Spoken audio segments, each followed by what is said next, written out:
We're live. And we're live. And we're live. Buzz, ladies and gentlemen. This is a live stream. Mistakes are going to be made, and it's going to be okay because we're going to have fun. I got my glasses on. I have all these wonderful, beautiful, creative people with me that are really good at making comics. We're here to talk about the Breakneck Anthology. Blake's Buzz, Breakneck Anthology. They both start with B's. That must mean they're pretty fucking cool, in my opinion. Everybody, let's introduce ourselves. Elizabeth, let's start with you since we made you get up all early in the morning. And how you doing? What's your story? Fill us in. Throw me on the bus there. Hi. My name is Elizabeth Mgeidze. I am an artist, illustrator, and a part-time writer from Tbilisi, Georgia. I have a beautiful kind of small story in Breakneck Anthology. And yeah, that's pretty much beautiful is not giving it enough justice. Cause it's really dark and like really pretty simultaneously. You just take your audience and you wad them up into a little ball and then throw them at the wall and watch them splatter. Like, it is full of some feels and you put us through the ringer. How dare you be that good? You're the only solo. Are you the only solo team on this anthology? I think, yeah. How dare you be that good? You should consider that like you're just like coming out swinging. I love your art. It's so detailed and I'm not good at talking about art, but like the detail and the hatch marks and the shading and it really comes alive in the black and white. You really appreciate it a lot more. And Warms my heart.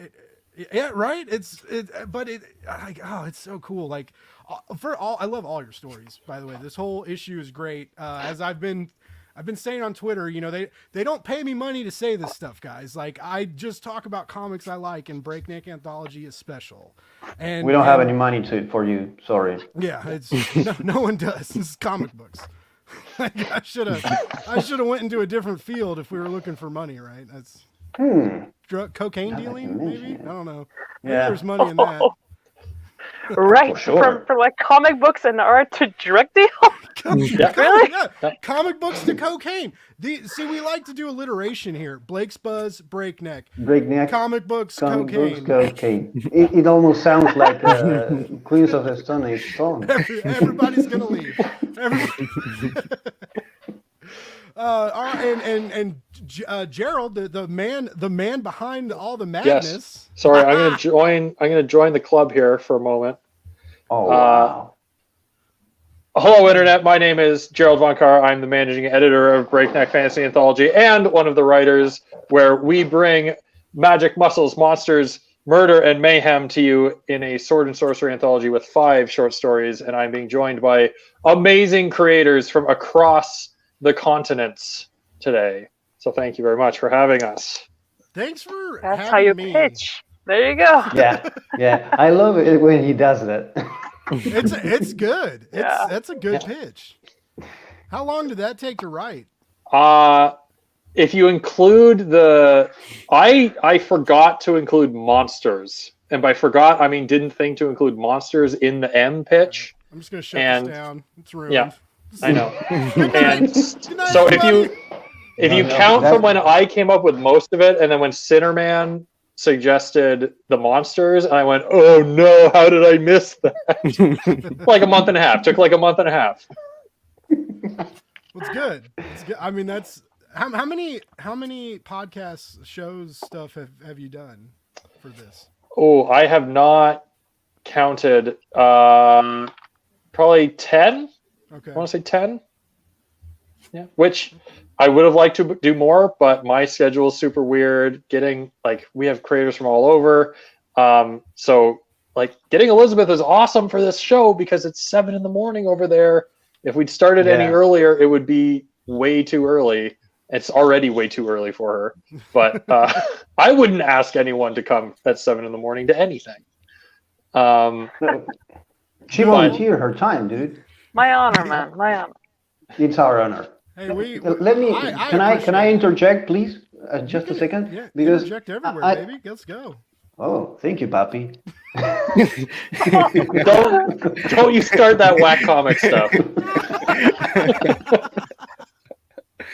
Now, I wanted to say that I just realized that Elizabeth is the only solo author of the book, and is the only female. So she alone showed us males in the anthology that she can do it all by herself. Yeah. Yeah. Yeah, it felt that way. It felt that way while I was working with her, because everyone else, I was like, "Are the pages done yet? Are the pages done yet?" And she was like, "No, it's done. It's done. Clear. We got everything done." I'm like, okay, come on, guys, you're holding us back. What's that like corralling everybody? Is that because I feel like I know you and Chris are close, but I feel like you're pretty close with your creative team, right? And does it ever feel weird when you gotta like lay the editor hammer down when you're like, guys? I never really had to lay the editor hammer down. I knew progress was being made even when a few things were later than we had hoped for. Progress was being made. I was more the problem in keeping track of things than they were. They were more on top of it at times. So I will own that fully. They did an amazing job. Yeah, I never really had to lay the hammer down on anyone, thankfully, except of course for Chris, who just delayed, switched artists, switched artists again. Okay, buddy. Then he was like, "Hold on, I'm gonna make this card game in between scene changes real quick." Okay, ask Jared how long it took him to get to my scripts, and we'll get back to it. Hey man, where's Travis Gibb for the beef and Pat Shand? Yeah, you should call them. Pat's the one who loves the beef. Yeah. To be fair, I took like probably 2.5 months to get to a couple scripts that Chris asked me to read, and the couple scripts became 3 scripts. And then by the time I got to them, I'd forgotten what happened in the previous script, so I had to read all 6 in one night to make sure I gave him thorough notes. I appreciate it. Yeah, I'm glad that happens for editors too, because that definitely happens for comic book reviewers. Like you get, we're blessed, right? I get all these people email me and they're like, read my comic, and then I'm on the press list for some higher tier publishers. But you read all this stuff every week, and then like issue 2 or 3 rolls around, and then you're like, wait, what was this about? And it's it's not like it's a bad issue. It's just like dude in blue with the S on the chest. The what? The dude in blue with the S on the chest. Who is he? Oh yeah, he's like the Captain Boy Scout. Oh, that's right. Of the United States. Super dude. I haven't read it. Super dude. Super dude. Hero pal. Yeah. All right, we're getting into discussions here, and we still have to. Oh yeah, we're still doing intros. Yeah, sorry. Tangent City. Let's go with the man with the most interesting story in the anthology. Chris. I'm not answering that question. Is that me? Okay. Yeah. All right. Hi, I'm Chris Moses. I'm the writer on When I Freeze Hell Over with Marco Del Forno and Reed Hinckley Barnes. And I'm also the founder of Red Sea Comics. And you can find me at redseacomics.com and find my webcomic, The Saturn Effect, at thesaturneffect.com and Instagram at The Saturn Effect. And I will add that The Saturn Effect is really good, and I dig it. That's a good comic. And getting better. Yeah, you guys haven't seen getting better, yet. and additional spin-offs, and about to be card games. I heard next is like a virtual reality world where we all buy headsets on Kickstarter and get thrown into space and watch our family die in a fiery explosion, and then we're left to figure out how to live on this alien world. That's what we have to look forward to from Christmas. You just spoiled all of my books, like every single one. Like every single one. And last but never ever least, the man with the pencil in his hand, Mr. Ignacio. Hi everyone. The pen is in the other hand. Sorry, I'm sleep deprived, so I'm on a better drug than you are, Blake, because Who said I sleep was on deprivation. drugs?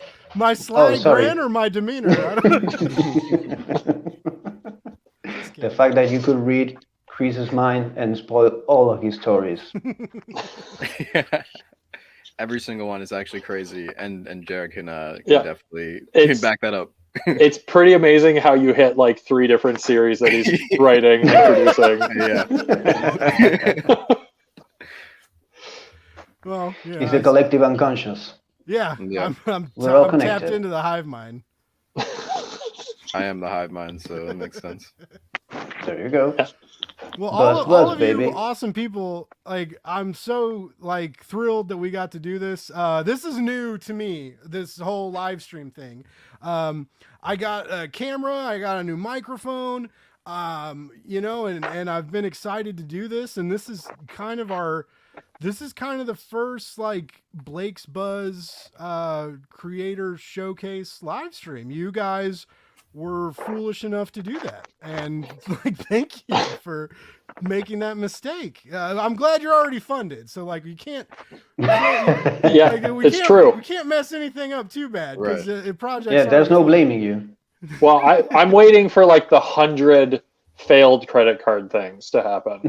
Like Okay. we just crash and burn because everyone cancels their credit cards, and we're just stuck. The last, I don't want to like throw Kickstarter under the bus or anything, but like the last 2 campaigns that they've run, like my credit card was good, and it bounced it, and then the creators were like, I had like 35 credit cards not go, so like I think something weird happened last week at Kickstarter. I don't know. I hope it doesn't happen to you guys. Well, I think I remember Travis Gibb on Granite State Punk releasing an update that said like 80 people had bounced. Yeah.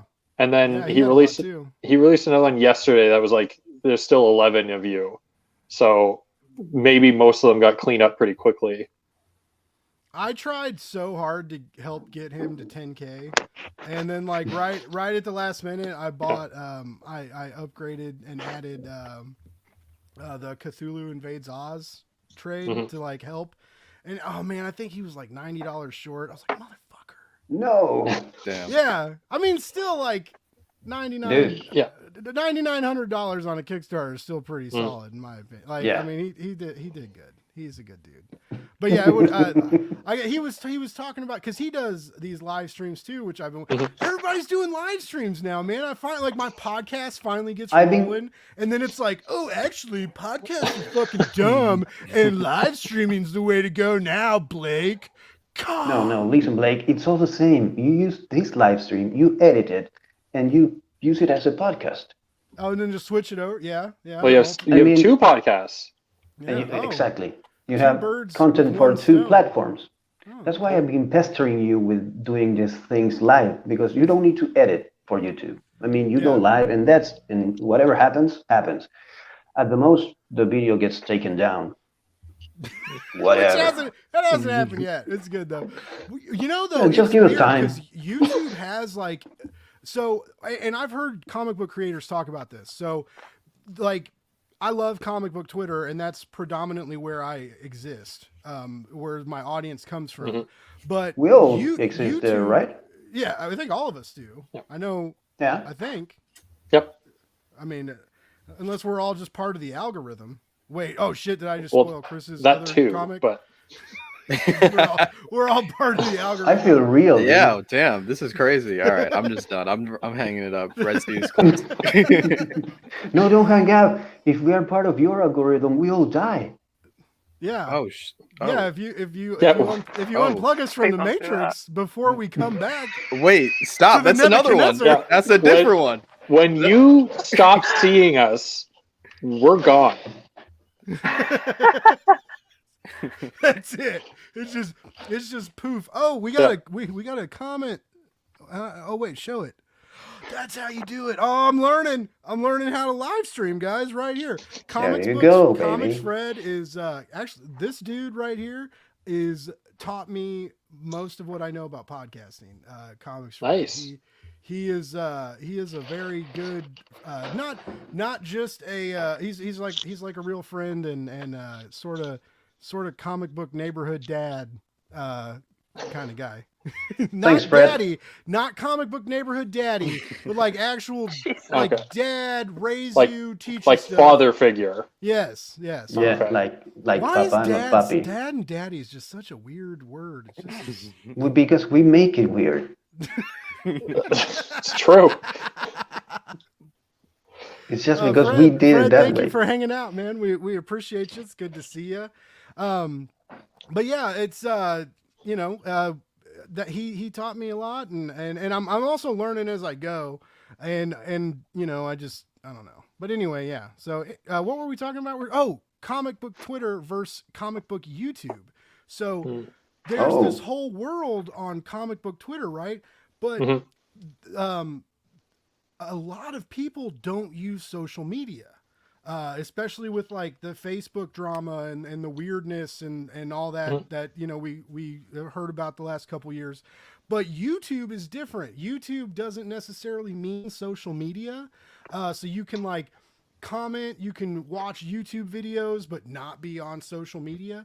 So comic books YouTube, there's like this whole untapped, well, it's tapped obviously because a lot of people tap it, but I mean there's this I tapped that. this huge audience, and I was waiting for it. yeah, I was like, it's happening.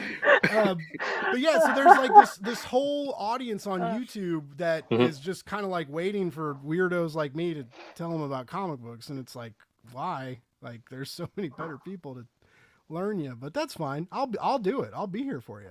But yeah, so anyway, YouTube is cool, and Ignacio, I do appreciate you pushing me out of my shell like a teenage middle-aged Ninja Turtle.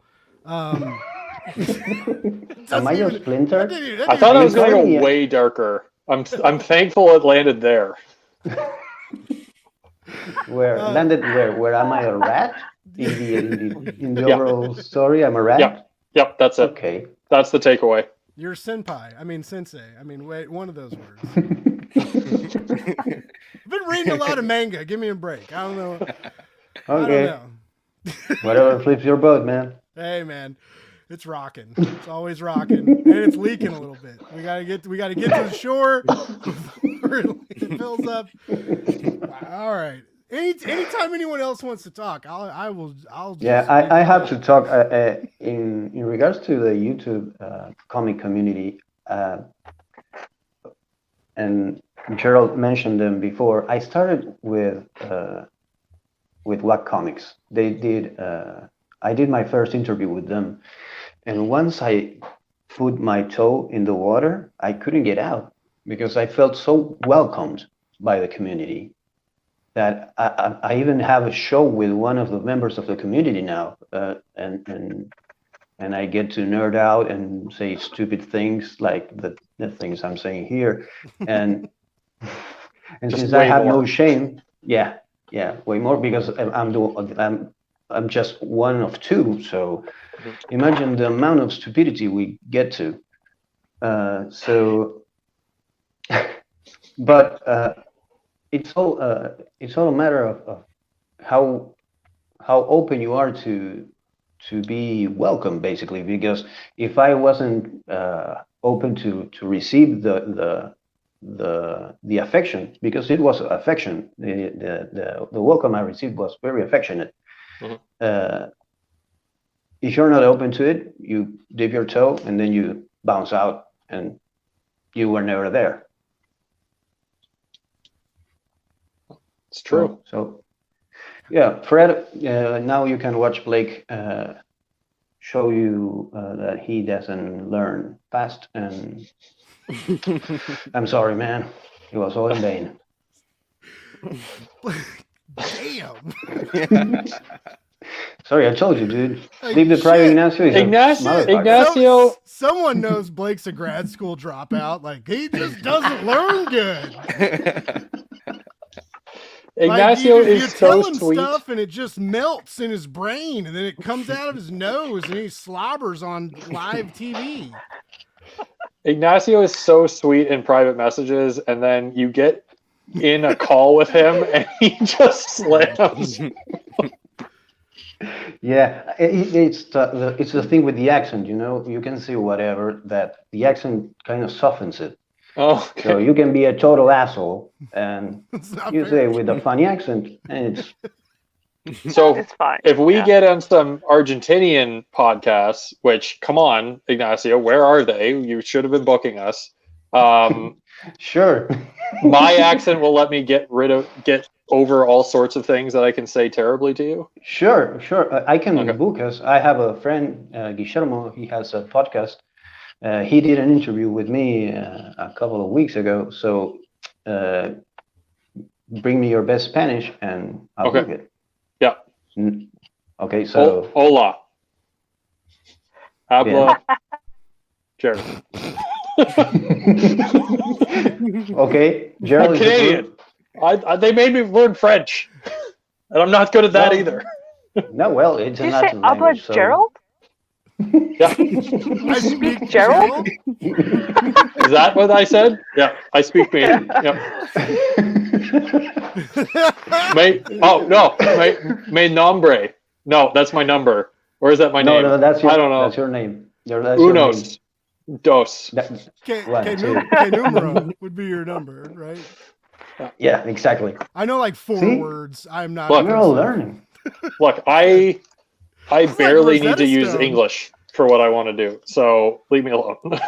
Gerald, you said you were a. Ignore that I just called you the wrong name real quick and corrected it. But you said you were a teacher, right? Sort of. My day job is working in a residence for a private school. So Okay. I used to describe my job as co-parenting 180 teenagers. Now I am kind of the cool uncle to 180 teenagers because I moved. Buy them beer and cigarettes. No, but I bring them to the places they can buy them. I take them all on We're going after to school. 7-Eleven, kids. Woo!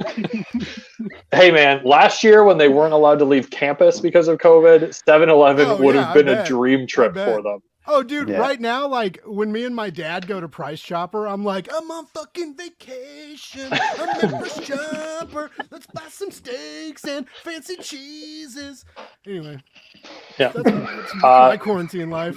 So my day to day consisted of I just finished my shift like 30 minutes ago, and I planned a bunch of events for the next couple weekends. And then I ran a study hall where I told them all to be quiet and do their homework. And then I ran Dungeons and Dragons for 5 of them for 2 hours. Nice. So that was a pretty good day. Did that? Yeah. Did you do that already? You posted on the Twitters No, the other Monday. day something about like trying to get a game together. Like, did you already do that?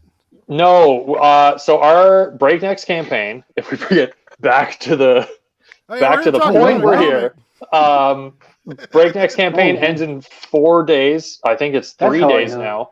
now. 3 days. Yeah, so on the 28th, and for the last 4-ish hours of the campaign, I'm trying to put together a Dungeons and Dragons celebration stream. Ignacio is going to play. We've got a couple more people who have signed up, and I'm trying to confirm and maybe hook in a couple more people. The key is I'm not trying to teach Dungeons and Dragons with this one. I'm already thinking like, ooh, there's so many people who are interested but don't know Dungeons and Dragons. So maybe a teaching to comic creators Dungeons and Dragons stream in the future. But that could be a fun like clusterfuck kind of Yeah. show. Yeah. Simplify it down a little bit, make it super easy to pick up, and just lots of improv, riffing, horrible story elements. I just want wherever. to be a raccoon in a weird place. If I could Dungeons and Dragons as a raccoon in a weird place, There, like I would not do it. only can you do that, there is an entire game designed for you to play raccoons. Raccoons driving cars. I really want one. Like I see like I've on Instagram, like I follow a couple people with pet raccoons. And, like, We could even play Trash Pandas right now. It's true. We are not going to, but we could. We could just switch. We could just throw a big old wrench in the gears right now, folks. You guys talk for 5 minutes. I don't know where that Hulk Hogan-esque accent just came out of me from nowhere, but anyways. I'm guessing you practiced that in front of a mirror a couple of times. Everything I've said tonight, I actually practiced before you guys came on. I planned on different paths that we might take. The 15-minute intro where we all introduce ourselves wasn't exactly planned. I thought we would skip that hurdle faster than we did. But other than that, I actually laid out a map and made rules. And none of this happened. I'm a huge liar. Last time I talked to Chris on Kevin's show, and Chris was talking about his card game, and I was like, it was like a crazy algebraic equation. I was just like, how the fuck do you just make rules in a game and make it fun? I can't even make a shopping list. Well, we don't even know. We don't know if it's fun yet. And I think it's fun, but that doesn't mean everybody else thinks it's going to be fun. So we'll figure that out hopefully soon. But it is actually very fun, and it's not as difficult as you think, Blake. It's not as difficult. I think you got it. If you could do all this. All this, I don't do shit. I just I trick you people into thinking I'm cool, and then you come on my show and then regret it. That's all I do. Only a little bit of regret so far. Just a little bit of regret so far. Yeah, and it's not because of you. It's because of me. So don't worry. It's true. I actually thought Gerald was going to cancel earlier because I didn't really know who was coming on the show. So I sent Gerald and Ignacio the link, and I was like, I guess just give it to whoever wants to come on. And no one replied for a really long time. And I was like, I hope this is still going on tonight. And then Gerald sent me this DM, and he was like, oh, I had this rough day. And I was like, oh shit, I guess we're canceling. But then I kept reading, and I was like, oh, whew. I was like, whew, awesome. I didn't even finish the sentence with that. It was like, oh, it's been a bit of a day, but I'm super excited, and I'll be there, and I'll pass along. You have to understand this, Gerald. Blake.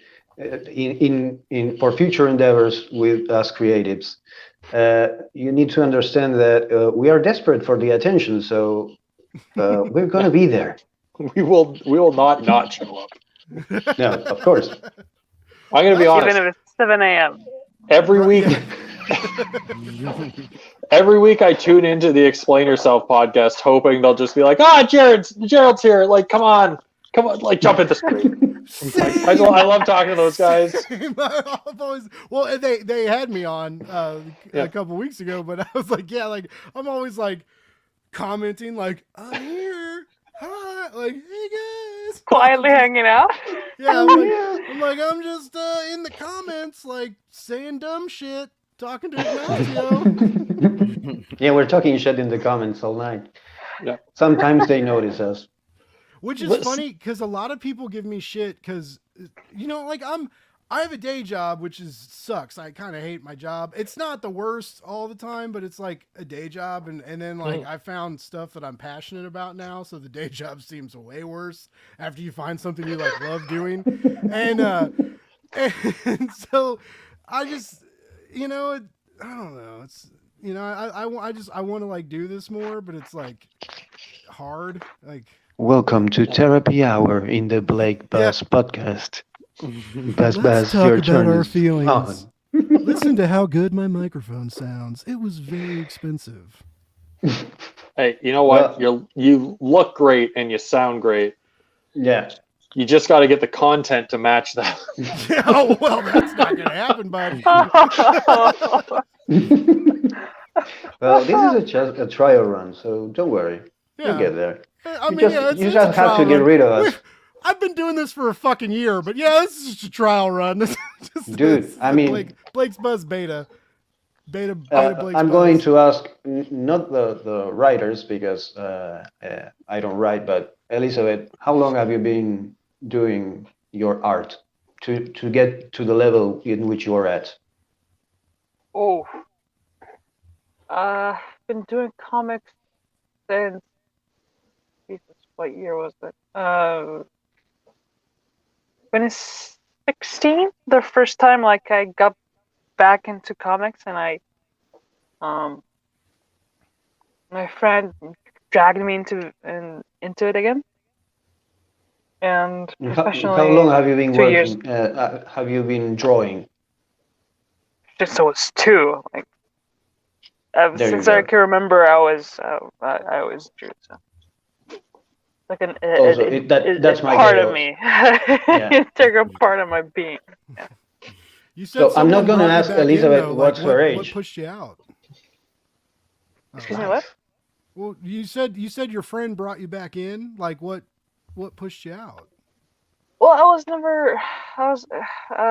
don't know, like life. I was reading comics. I started with Belgian comics, like Asterix and Obelix and Spirou and Fantasio, stuff like that. Yeah, so I was reading those when I was a kid, and then kind of I don't know, I kind of faded away from my life for a while after school and then university, Yeah. and I Yeah, just and you got find dragged in. different things. So basically, Yeah. what Yeah. I'm getting at is time out and shout out to John, who's a badass comic book creator. Thanks for tuning in, buddy. But it seems like what we all seem to be circling around is this terrible thing called life, and how it just gets in the way of doing everything you want to do. Especially now, man. Here's Especially the question now. of the Yeah. hour. Like, how do we balance life and love and struggle and inspiration? Let's just You go. sacrifice. I'm start not with balancing it at all. I'm head No. first into art, and I don't remember anything. I don't remember friends. I don't remember family. I don't remember my own health. I'm just yeah, it's bad. Do you think that because so your style is very raw and emotional? Like, do you think that? I don't want to like say that you're like commoditizing trauma, but like, do you think those like issues like enhance your style? Because you're just you have like a very gut punching style where it's like your art and your characters tell this very visceral story. You're very good at that, and I mean, are you able to kind of take your daily troubles and kind of like exercise them on the page and make Therapy, better stories? pretty much. Yeah. Well, it's working. Uh, So I hope your life stays yeah. terrible. Sorry. I'm sorry.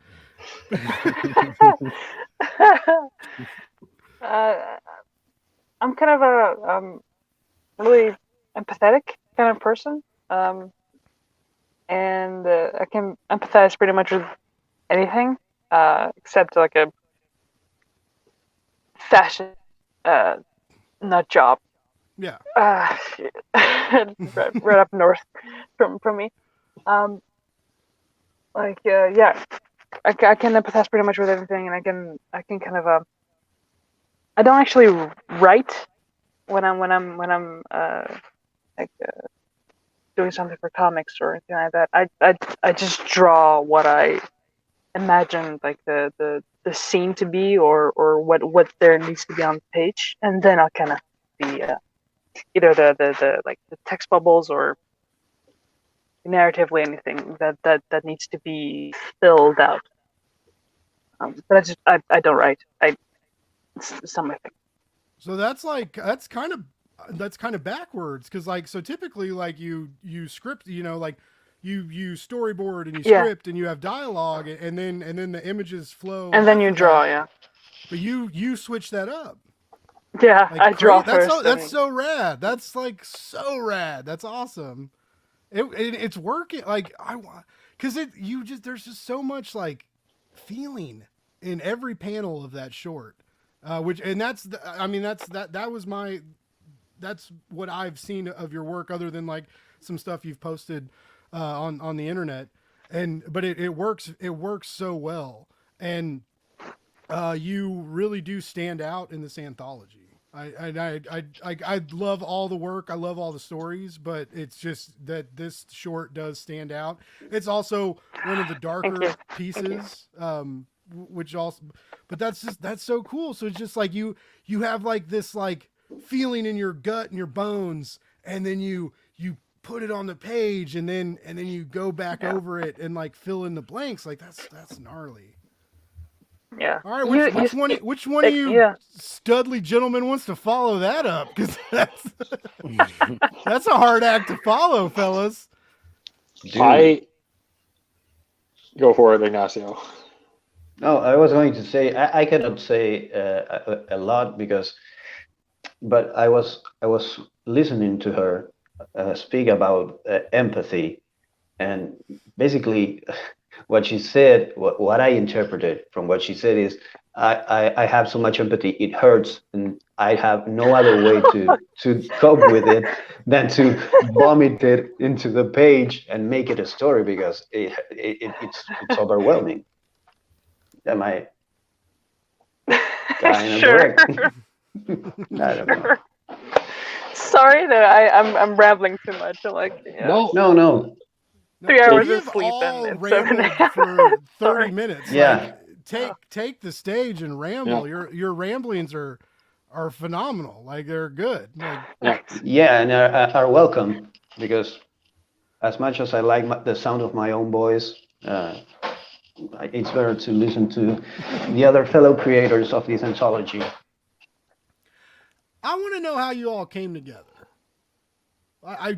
Gerald and Chris have history, like, because you edit some of his stuff and you guys have worked together. So like, and you mentioned a little bit about this on Kevin's show. Like, it was more of like you took some submissions, but you also invited some people, right? Yeah. So Ignacio and I met through a Dungeons and Dragons community for a live stream show. We were both big fans of MCDM and their show, The Chain of Acheron.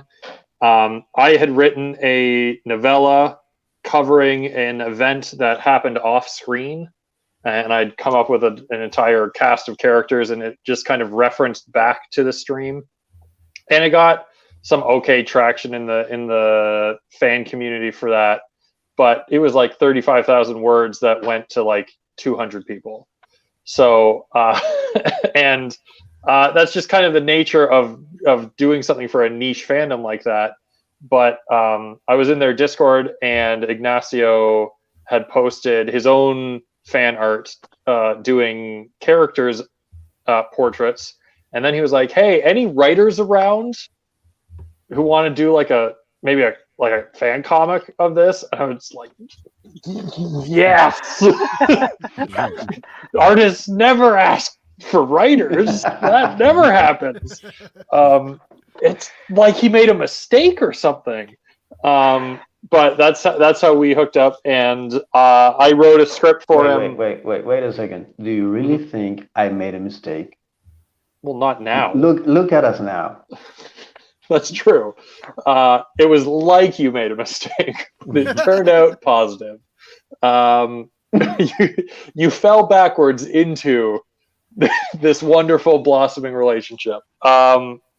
So Ignacio and I worked on a few different things, and we've traded stuff back and forth, but nothing ever came to completion because we didn't have a deadline. We didn't have anywhere to send it to. MCDM is a very successful tabletop company who I am kind of at the point. Less about us. Yeah, couldn't care less about us, basically, or could care just enough to not read our stuff because it might be a conflict of intellectual property or something, right? They can't say they've read my thing, because if they do something like it, I could come back and be like, you stole that from me. So that's something I realistically understand. They may not be able to acknowledge it, even if they did read it. So we had this idea of like, we'll send the comic and they're publishing a magazine, whatever. Nothing ever came about because there's no concrete way to say like this we need to do. And Ignacio's a working artist. He's got to get paid for stuff. He can't spend all this time on fan comics that may never go anywhere. At the same time, I had met Chris through a network of creators who were trying to build like this superhero universe that is still boiling in the background, kind of.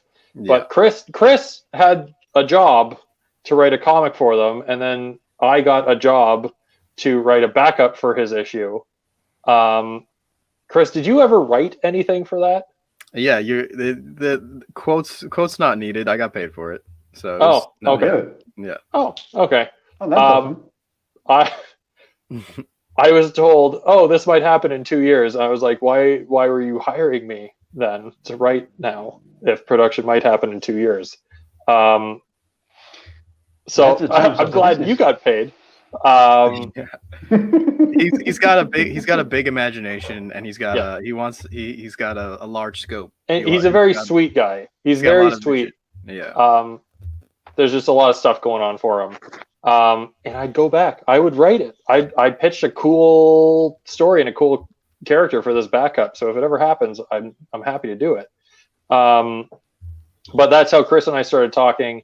Last summer, I was like, I gotta kick something off here. And I pitched the anthology to Ignacio. He was like, "You're doing it too fast." I was like, "It's called Breakneck. That's the point."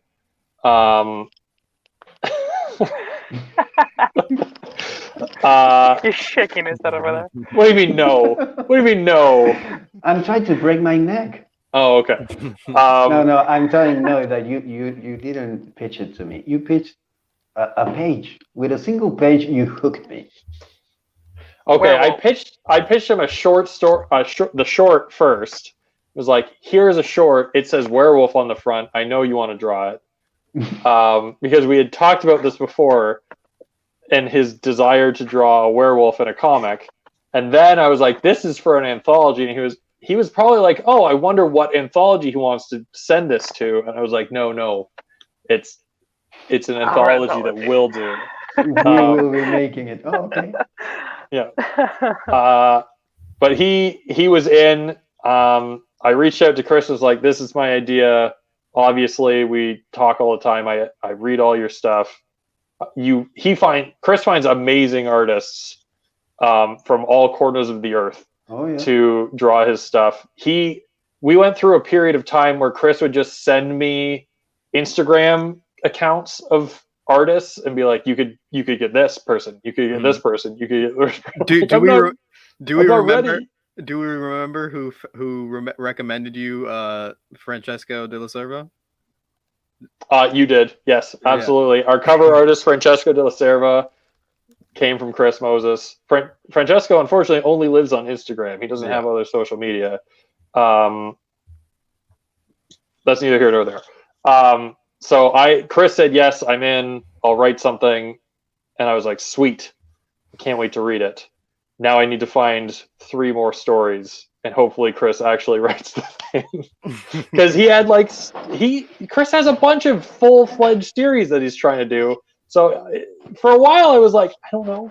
He can write it. He can write. I know he can write. I just hope he actually writes it.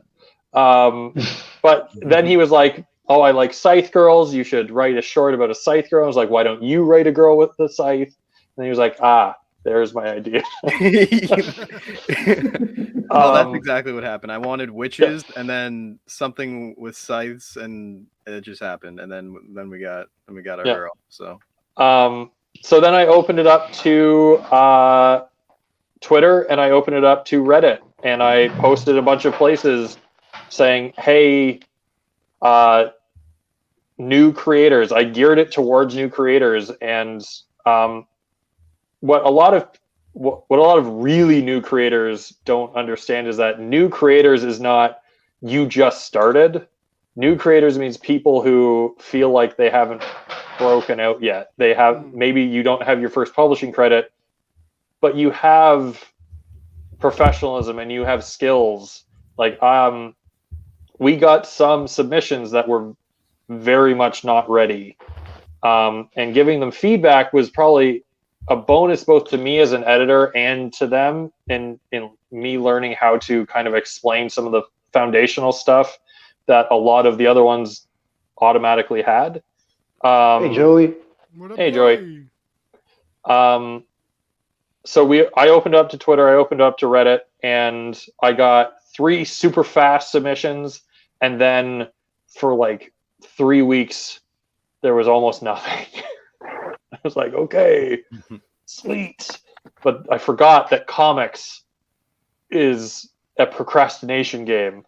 And so in the last 2 weeks, I got another like 45 submissions. You got to take into account that people need to prepare the pitch. Yeah.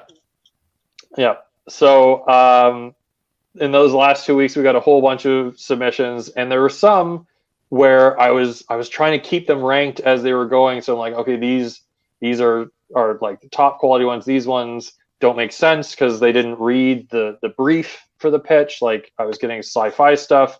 I was getting Yeah, those are the crazier ones. Oh yeah. Dude, are you submitting to us? Really? Yeah. Sword and sorcery. Yeah. Pew pew. There was one, I think it was a pair of brothers who submitted like 7 different shorts. None of them were 6 pages. They were all anything other than 6 pages they sent in. And they were listing all these, like, it's been shown at this gallery and these places. I remember that. Yeah. I was like, this is so much in this email. And then I looked at them and I was like, you're bullshitting me. Yeah. Where and what gallery? And so I appreciated their verve and their desire for this to happen, but wasn't for us. And then I would get some that was like Elizabeth's. Elizabeth sent hers fully completed, and I'm looking at it going, this is, how do I say yes fast enough? But I have to wait. I have to wait till the end to be fair to everyone. But I'm taking on the anthology, or I'm taking like screenshots of them and sending them to Ignacio. Like, look at this! Look at this! And at the same time, Sinnerman, who is on Meet with Craig, he just sent me 2 character sketches in Twitter DMs, and he was like, look at these. And I was like, I don't know you. You can almost hear him say, they look awesome. Could you please email them to me, to the submissions? He was like, yes. At the moment I heard Sinnerman was in on one of the pitches, I knew who he was, and I said, oh yeah, that's gonna be good. And so his pitch went something like, here's the script, here's the pictures, we may not follow the script. Oh my god. Okay, but I'm looking at his portfolio and it's astounding. Stitterman's portfolio is amazing, and like I liked the script. I liked the script as it was. So if they're gonna change the dialogue and everything, that's fine. And a few things did change in the pattern of the story, but like I'm getting these pitches, and then I have pitches that I'm like, I just want these. I want these, but I've already filled, like conceptually I've filled 5 spots and I've got like 9 stories to do, or that I want. And then we have, for example, and then we have the luck to have a story like the one from Victor Santiago and Dexter Morrill, that gives us a breath of fresh air, because we're all edgelords. Besides them, and their happy-go-lucky story and cartoony, because it takes balls to do that, and I love them and I appreciate what they do, because we all went full edgelord.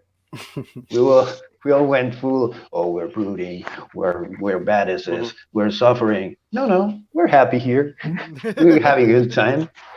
Hey man, we do have the line, "Hail Satan," am I right? In Crypt Sisters. But yeah, so Victor I actually interact with or at the time, I was interacting with a lot on the subreddit comic book collabs, and he was a breath of fresh air that we were approaching that subreddit in the same professional, idealistic way of like, there are standards you need to meet in how you approach artists, how you pitch your project. You can't just say, hey, come work on my 70-page thing for $0, but we'll split the royalties 50-50. Well, for sure you cannot use that voice, mister.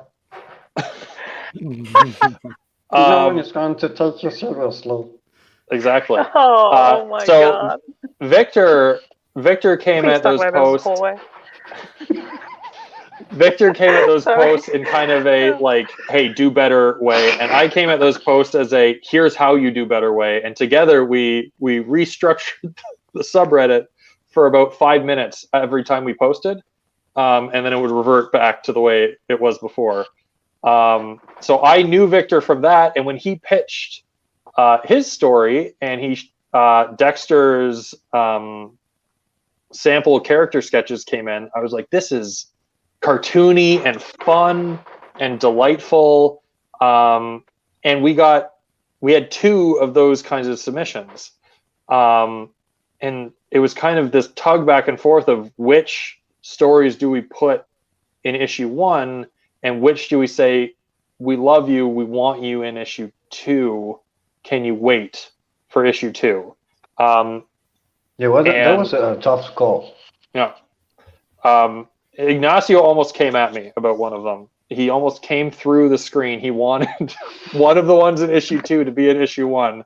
But things are working out. And it was kind of a roll of the dice, and everyone was great about when I approached them about what was going on and how things would work. And that's kind of that is the episode. I've talked for 20 minutes about this. That is the big thing. And sometime in March, we are going to be opening submissions again, because like Ignacio and I are still working on stuff. Chris has mentioned he wants to do stuff. Elizabeth, I think I remember you saying you may want to do more Zeron stuff. I do. But Later, our goal is to keep cycling new folks into the mix for issue 3+. So we'll probably open up submissions again for a couple months in March through April and maybe May, before we do a campaign for issue 2. Very cool. You know, there's a tradition here in Argentina of doing this kind of anthologies, and that's why this wasn't at all foreign to me, the concept of doing an anthology of stories that may continue. And I grew up reading these kind of things, and then the stories in those anthologies became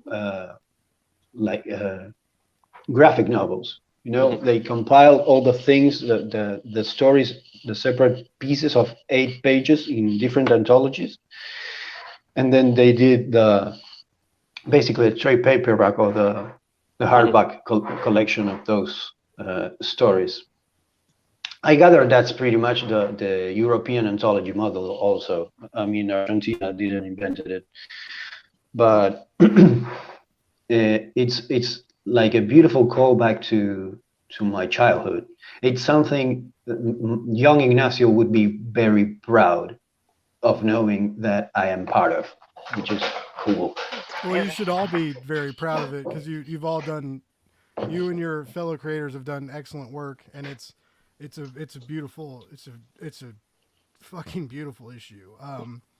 And it's, thank you, man. We'll go ahead and since I figured out how to do this, here's the link in the webs. Well, I don't know how to share the link, but if you Google Breakneck Anthology, I know Googling's crazy. We're one away. We're one away from 200. Yep. Oh, I got you guys a backer. There you go. Yeah, that comes directly from the show. Absolutely. That's how it works, man. And I mean, until we do another show, every backer comes from the replays of this, right? That's how that works. Yeah, Yeah, that's how that's the the Blake's guys buzz. That's the Blake's buzz effect. Yeah. That's the buzzer. The buzzer. the buzz award. buzz. Yeah, we're Buzz. way over the explain yourself bump, and we're into the buzz effect. Yeah. But yeah, I mean, I just kind of scroll. As the black and white art is wonderful. Each story is incredibly unique. And even as Ignacio said, like there's some edge lording and there's some lightheartedness and there's some creepy factors and there's some demons and there's some devils and some magic and some sexy people and it's just there's so much in this one issue. Like I was actually very shocked and super impressed at just the level of passion and talent. Like you guys really came through on your creatives and the stuff that everybody in this chat did. It's just great. And you guys also have some really cool variant covers, which we're coming up to now. I love this cover too. Elizabeth has a backlog of variant covers, by the way. She produced like crazy. 3 or 4, yeah? Yeah. Something like that? Yeah. I had to tell her Elizabeth, I mean this so much. You need to use those variant covers. I did not like I felt bad trying to use more than one because they're so good. You need to be able to use them yourself. I'll find something, yeah. Sure. We'll try. That's a good problem to have. Like, listen, your art is too good. Just like save these for a rainy day because you're just too damn talented. Yeah, we've been very lucky with Gerald. The other day, I don't know where, we ended up alone backstage in the green room of a live chat. I don't remember which one of them. And I told him, dude, can you believe what we did?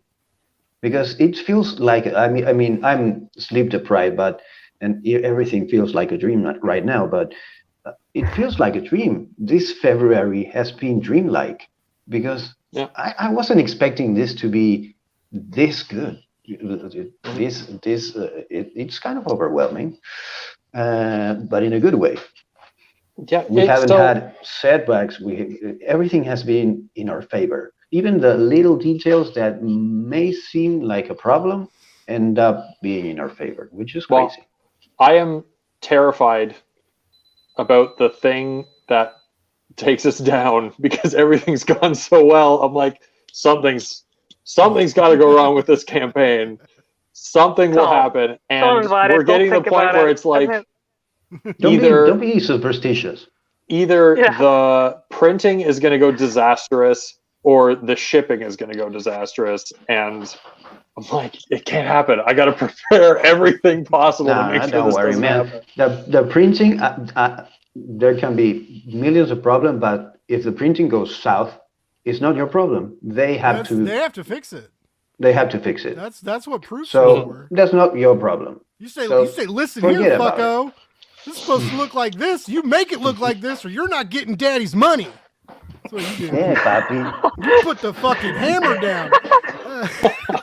Chris, what do you think, man? Go. Like you've had some real good luck with some of your Kickstarters. Like, how's this one feel? Like, are you riding the magic? Do you feel taken over by the spell of Breakneck? Like, I mean, does it feel different than some of your previous crowdfunding successes? Like, yeah, definitely. It seems there's definitely a power of like a collective. Like, it's not just like me, it's not just Gerald, it's not just Ignacio, it's not just Elizabeth, it's not just Cinderman. It's all of us all put together, and all of our different audiences and all of our different reaches sort of like combining together to make this like really awesome, like, you know, successful day one campaign. So it's been nice, especially in comparison to my last campaign. I ran it like peak holiday season, like the thing that we're combating with like all the big corporations and all their Christmas dollars and advertisement money. And it was like sort of a fight till the end. This one was like, literally first day, no stress ever again, and it's just like you get to open it and there's almost every day there's a new backer. It didn't even really hit too much of a lull that you would expect from a campaign, which is really awesome. And to answer that question, how many days left? There's 4 days left. 3 days? 4 days? We end 10 p.m. Eastern on the 28th. So Kickstarter counts it weird. We have Friday, Saturday, Sunday, Monday left. So are you guys shipping from Canada? Yeah, so I live right next to the border. Back that shit, Joe. It's local. You don't have to pay extra for shipping. It's your favorite thing. I know Joe. There you go. Joe is a co-host of Pink Buzz, who's another live show awesome. full of good people. But that's where I met you. Yeah. Was it? Yeah, you were a guest in Pink Buzz, I think. Oh. Well, I used to be on Pink Buzz. I used to be on a lot of podcasts, but apparently I rub people the wrong way. And you should stop rubbing people, dude. Yeah, it's inappropriate. But I want to rub people. I have a very nice caressing touch. I bring the goodness out of people. You're putting smooth hands. You're making Elizabeth uncomfortable, please. I'm making everybody uncomfortable. No, not me. Don't worry.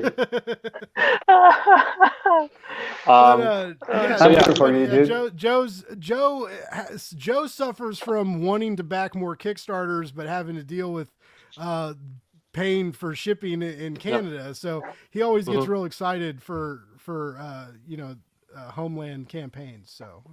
Yeah, Elizabeth and I are in the same wavelength, I guess.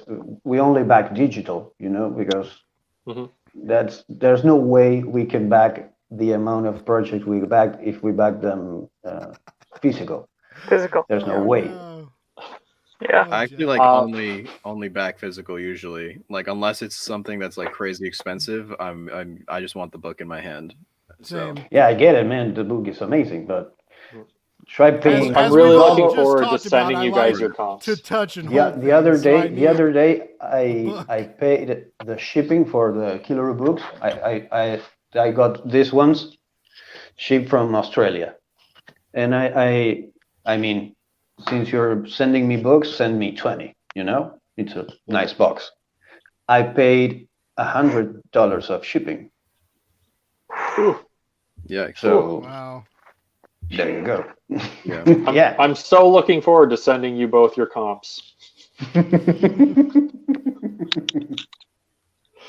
There you go. I've been working in comics for like how many years? Like 6 years. It's I think. According to your math, 7, something like that. I've never held like one of my works done in, like, for example, in Europe or in the US or Canada. I've never actually held my own work, which is it's nuts. surreal. It's surreal. I really want to make a bad joke, and I'm not gonna do it. I'm not. Very good. We're learning. Oh, please. I'm not gonna talk about holding my own work. No.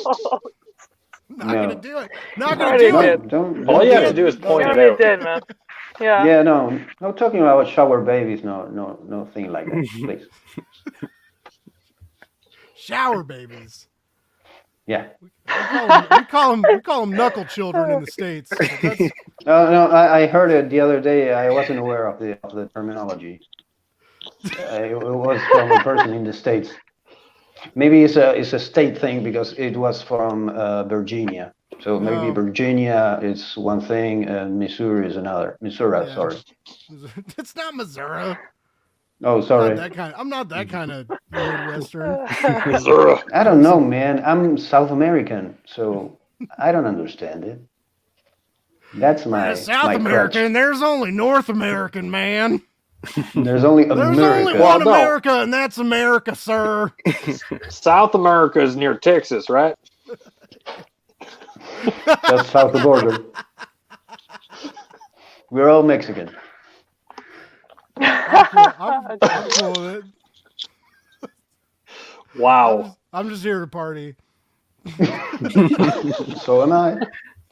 Are we getting canceled yet? This just in. We're canceled, dude. We're still Well- live.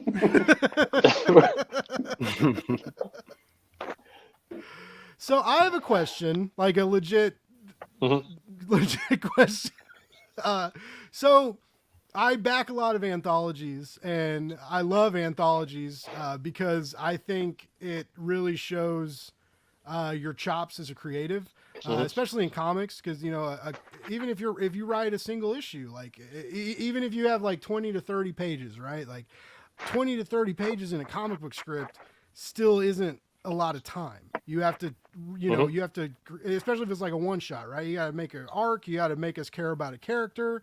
You have to put that character through something. So then if you think about that and you only give them like 6 to 8 pages, then you got to like step your game up even higher. And you have to like really work hard to like execute that character arc and a successful story. So I love anthologies. Horror anthologies are, I don't want to say like a dime a dozen because they're all wonderful, but there's so many. Yeah. There are like, that's like the go-to typically. And then I've seen a few sci-fi anthologies that have done well, and some music-based anthologies like with Deadbeats, right? Yeah. But I have not seen many fantasy anthologies. And this was one of the first that I've really like taken notice of. Now I do a lot of work with Kickstarter people. I do a lot of interviews. I try and hype up I love crowdfunding. I think there's a lot of great stuff out there, and I love getting to know all you people and how like hungry and passionate you are. And it's just, I think it makes for better reading as a consumer. What do you mean, you people? Oh, God damn it. Anyway,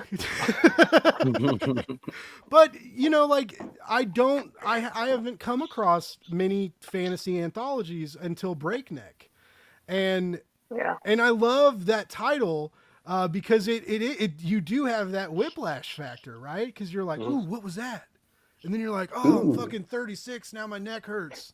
And like I can't even, and so what made you want to, in the realm of like what's hot and what's not, like what made you say like, I want to do sword and sorcery, not I want to do like demons and devils or, blasters and space travel or, like what made you guys want to do fantasy? And what's also, well, let's start with that. What made you want to do the fantasy anthology? Sure. So I grew up reading science fiction and fantasy, both of them, like all the way through. I love Star Wars. I love Wheel of Time. I love all this stuff. There is a lot of sci-fi out there. And like you said, there's not really that much fantasy stuff going on. There is, there's usually one bigger comic at a time going on that has fantasy elements, but most people who want to do fantasy, even in comics, are obsessed with the epic fantasy, tell my story in a saga way, right? The hero's journey. Yeah, they want the full hero's journey. They want to see every inch of the story go for 30 plus issues kind of thing, because they feel like their world building has to be the same as what they grew up reading. Well, I mean, we come from the tradition of Tolkien and the Lord of the Rings, so it's ingrained in the genre that it has to be epic, it has to be long, it has to last forever and the ages. And dude, relax, we're doing an anthology. True. You guys was there a map? Did you guys include a map? Yeah. No. Oh, I just always feel like that Tolkien-esque go-to is like, you gotta have a map. That's why we don't have a map. Not because we forget about it. It's because we don't want to have a map. You get it, Blake? Yeah. I think because we don't know where we're going. I think early in the process, either Chris or Ignacio suggested that all the stories be in one world. I can't remember which one of you may have said it, but I was so like, many stupid things. There is a thing there, like, oh, everyone writing in the same world, and you could have a map and all that, but that automatically leads to needing to control the intellectual property ideas more in getting consistency between all the stories and that kind of stuff. I own 80 issues of Savage Sword of Conan, like the magazine, the old magazine, and I own another 500 issues of various Conan comics. I love Conan. I don't know what it is. I don't actually even read them that much. Does it come? Does it come? I'm reading the new stuff. I'm sorry. But I don't... I'm just going to try and... Ignore me? Just do that. Ignore the Crom shouts. Push through. I'm a collector. I collect Conan. For some reason, that's the thing I picked. It's the way Crom wants it. Yeah, exactly. And you need to tell a Conan story. You need to be able to just pick a point in time. You don't have to talk about what happened before. You don't have to talk about what happens after. You just pick the time and the location, and you tell that story. And that is kind of where I decided to live in this anthology of, like, tell the story in 6 pages. That 6 pages could cross 100 years if you want it to. Might be difficult to tell that story, but like, pick the time, pick the story, tell it, and get out.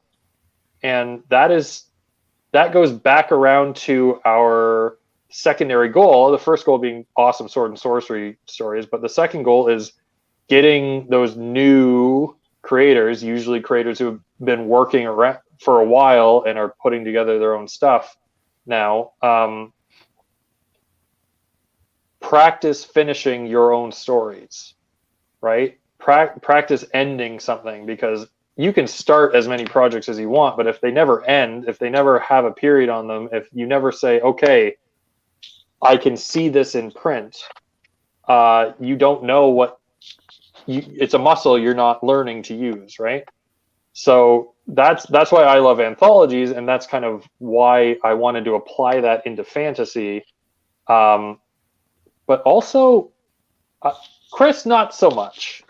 But Elizabeth and Ignacio and I are all huge Dungeons and Dragons nerds too. Yeah, there was no discussion about what the anthology was going to be. It was always fantasy from the get-go. We didn't talk. We didn't even. What should the anthology be? No, it's going to be this. Yeah. There was no discussion about it. We didn't even think about it. Is it going to be well received? Do people like fantasy anthologies, or are we the only weirdos that want to have a fantasy anthology and we are doing what we want to consume? No, we don't even have that conversation. We just went for it. Yeah. Thanks for doing that. I talked a lot there, and Ignacio got it more correct than I did. Because that's just where we come from. That's where we relate to each other, is Dungeons and Dragons mythos and telling collective stories together and that kind of stuff. And Elizabeth took a story and was just like, here is a gift that fits exactly what you want, because I too feel that way. Like yeah, we sure fandom. Yeah. So Chris, was this like a oh, sorry, Elizabeth. No, please continue. Well, Chris, like, was this like out of your comfort zone? Like, have you written fantasy before? Or? Yeah, I have written fantasy before, but not in a long time.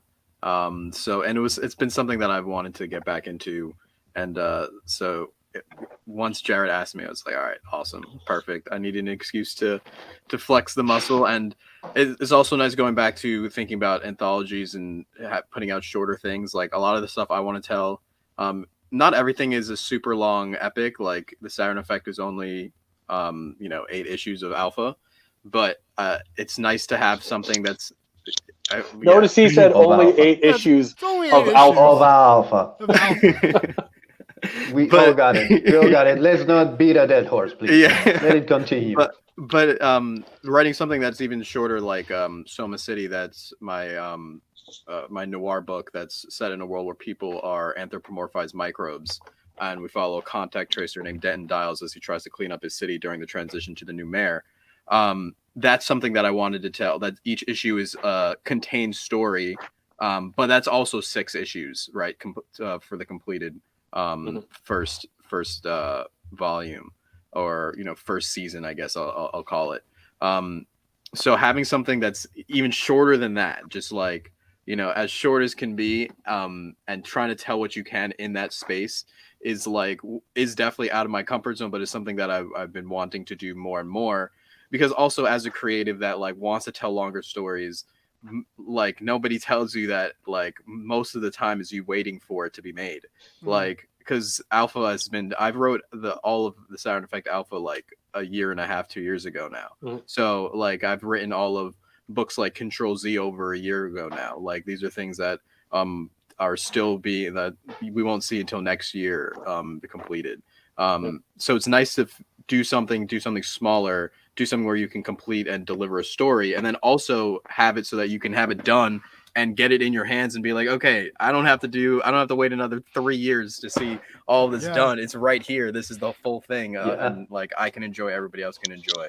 And I didn't know that was a comic book thing until I started interviewing people of how long it takes comic books to make. Yeah. And then shout out to me who got a pitch picked up recently, and they were like, yeah, this is cool, we're into it. And I was like, okay, sweet. And they were like, and then I was like, wait, what the fuck do I do now? And they were like, well, we're thinking 2024. And I was like, oh, thank Christ. I was like, woo. I thought I was gonna have to figure this out tomorrow. But it is I don't think a lot of people realize that from a consumer standpoint, that a lot of this stuff is you've written it, and there are layouts and character designs, and this stuff happens a year or 2 or maybe even 3 before the comic really maybe even gets advertised, right? That was a whole new thing that I didn't know about at all until recently. Unless you're working with Marco Del Forno, who gets the script and then has a finished comic in 2.5 weeks. Yeah, I love that, man. Yeah. That is the artist on Chris's. Can we talk about his style? Oh my! He's amazing. If you're a fan of Marco Del Forno, then just stick around for this spring with our first set of cards. He does all the art on this first set. So if you love his art, you just get a bunch of that, and then that plus the Saturn Effect. What else could you ask for? All shiny, exclusive Kickstarter variant cards. Oh my god! Just the collector potential, and then on top of that, it's a simple, easy to pick up, accessible but fun card game. Red Sea Legends, spring 2022. I'm sorry, I didn't catch enough of that. Could you just sell it to me a little bit, please? You want me to sell it to you a little bit more? You want to just... Dude, just it all was sharp. You just kind of casually dropped it in there like a name drop. Could you go into detail, please? Right. Well, a little bit more detail. It's anyway, it'll also come in awesome exclusive packaging. This is amazing. Get in. I like a good package. Great. Yeah. Chris did send me a picture of the package, and I went, ooh. Oh, was it solicited though? You can't send unsolicited packages. Yeah. People don't like that. They don't like that anymore. Jared's okay with it. I don't know if they ever liked it. Yeah, anymore. I don't think that was the thing that was this is okay and then became not okay. I think it was always okay. I think it all depends on how good your packaging skills are. If you draw a happy face on it with magic marker and put a little top hat on it. Yeah, talking on packages. Right. I mean, if your packaging skills are good, you send a package pic, and people can admire it and say, "Oh, that's a nice package." Right. Package. Right. They really put some care into that package picture. There's heart and charm, and it's warm and inviting. I don't have alcohol. And even has we brought Elizabeth to alcoholism at 8 o'clock in the morning. Sorry, Elizabeth. It's fine. I'm having fun. She's like, I thought we Absolutely were going to talk fantastic. about my art, and it was 4 dudes talking about dicks and swords. What? Like, how did Talking what about happened? You were talking about packages. Yeah, oh, We're talking packages, about yeah. packages. Packages. What are you Oh, talking God. about, Blake? I don't know, man. They just, I just work here. I say that all the time, and the students I have just don't accept it. I don't know. I just work here. No, I do the same, but I work at home, so it doesn't work really good. The baby did that. I don't know. I just work here. Yeah, but it's your baby, dude. Yeah, I'm just here. I'm just here. I just clocked in. Like, what do you want me to do? Is there an email? Dude, Is there an there's email never I a can clock reply out here. to? You're just trapped forever. So I've got. I mean, Go ahead. it's the life of the comic artist. The comic artist doesn't stop. I mean, Elizabeth will get it because we both work to the detriment of our health, crazy hours, but we are in this. Basically, it's the saying goes, comics is not a sprint, it's a marathon. And basically, maybe for us, a marathon on the edge of a cliff with a vertical fall about a lot of meters down. So, I'm gonna be and we honest. can stop. You said that phrase to me when I said anthology in November, and you're like, "No, comics is it's a marathon, not a sprint." I was like, "Okay, February." Yeah, we were in what, July, August. Yeah. August. We were in August. I was like, anthology by November. And Yeah, I still had to finish the first book of Guillerot, and I was, dude, no, please. It's like what? I It's only 6 pages per creative team. That's fine. Well, your Yes. Killaroo, It's your Killaroo nothing, gig but was yeah. that wasn't just. I mean, that was like a to It was a go with our beast. package metaphor. That was a girthy one shot. Yeah, that was crazy, dude. I focus on that one. But it was that was a huge project. That was a huge. I mean, it wasn't just Yeah. one shot. It wasn't just a single issue, and it was. No, it's 50 something It pages put you with. to work, sir. Well, yeah, yeah. I went full-time Killaroo for 5 months, Wow. 6 if we count the month of the Kickstarter campaign. I basically told everyone I told every single one of my clients, dude, I have this opportunity. I'm not gonna let it go. So this is going to happen. You either stay with me or goodbye. Or you can hop And off like a yeah, kangaroo. everyone stay with me, thankfully, because I also need the money. But and I went balls deep. Well, and I went full steam ahead. You went throttle. full Joey in the pouch.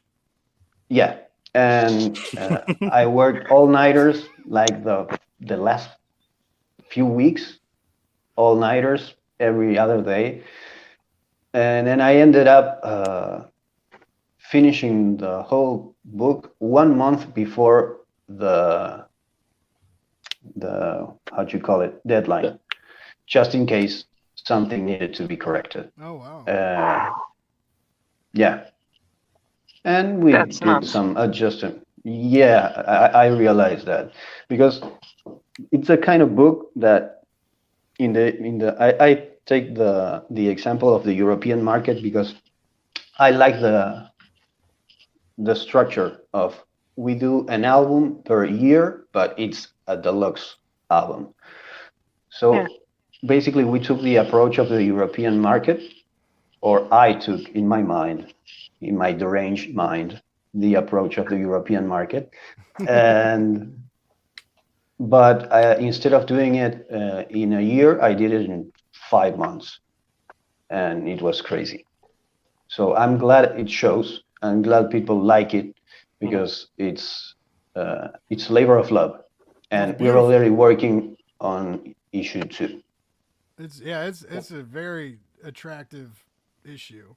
Well, it's almost you're borderline approaching like OGN original graphic novel territory with it when you go past 50 pages, or I guess they call it like a graphic novella now, but that's just sounds pretentious, right? It's too pretentious. Yeah, like, oh yeah, I spent the summer working on a graphic novella.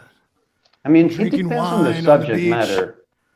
If you're doing something, with a little bit of dramatic weight or something serious, but I mean, we're doing kangaroos punching people, so it's not. I mean, it's amazing. Not just It's beautiful. punching people, like punching through people. Yeah, punching through people. Elizabeth, what do you think about like big projects like that? Like, what's is it like more stressful to like tackle something in a larger format like that, or is it nice to like have like like I guess like a steadier stream of work for a bigger project, or would you rather have like smaller jobs for multiple clients? Like, how's that work for an artist? Like, where's your jam at? Oh, well, I am working on a graphic novel right now. Can't really talk about it, but I am. It's stressful for me. How am I gonna say it? Like, it is fun to plan out those 150 pages, something like that. But there's a moment, like, I'm a kind of a workaholic most of the time, to again my detriment of my own health, and I just how can I explain this? I start planning like, what is 60 pages, like the first couple of pages I did were like, and I did this in this space of 3-4 months. So it was like almost 1 page a day, a bit more, and that nearly just I was almost done by the end of it. I asked my poor writer to just give me like 2 months to recover. I'm sorry. I went full. I went like head first and hit my head on something.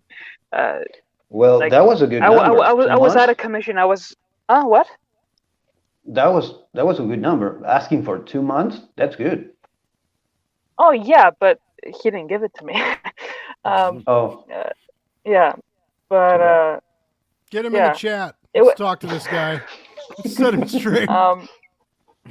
He's very understanding, and like it's just like it was stupid for me to ask for 2 months. But I don't know. Like I got burnt out.